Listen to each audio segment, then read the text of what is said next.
Welcome to our channel. Today we how to activate Google BigQuery for cost-effective data warehousing, detailed guide step by step clearly. To activate Google BigQuery for cost-effective data warehousing, start by logging into your Google Cloud Platform account. If you don't have an account, create one by following the on-screen instructions. Once logged in, navigate to the Google Cloud Console. In the upper left corner, click on the menu icon to expand the navigation options. From the menu, select BigQuery under the Big Data section. If it's your first time using BigQuery, you might see a welcome screen. Select Get Started to begin the setup process. Next, ensure that you have a billing account linked to your Google Cloud project. If you need to set up billing, navigate to the Billing section in the left sidebar.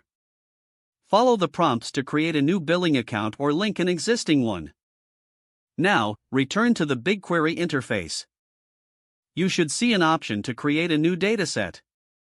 Click on Create Dataset and fill in the required fields. Choose a unique name for your dataset and set your preferred data location. Consider your data's accessibility and choose the most cost-effective location. Once your dataset is created, you can now start loading your data into BigQuery. To load data, select your dataset in the left panel. Click on Create Table to begin the import process. You can choose to load data from various formats such as CSV, JSON, or Avro. Select the source of your data and configure the options accordingly. For cost effectiveness, consider partitioning your tables based on date or other logical criteria. This will help reduce query costs later on. Once your data is set up, you can run SQL queries to analyze it.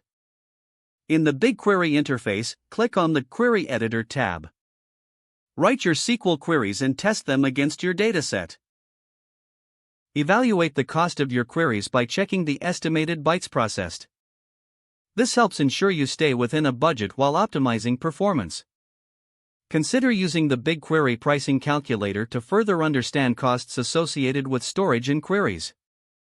Don't forget to like this video and subscribe to our channel for more step-by-step tech guides.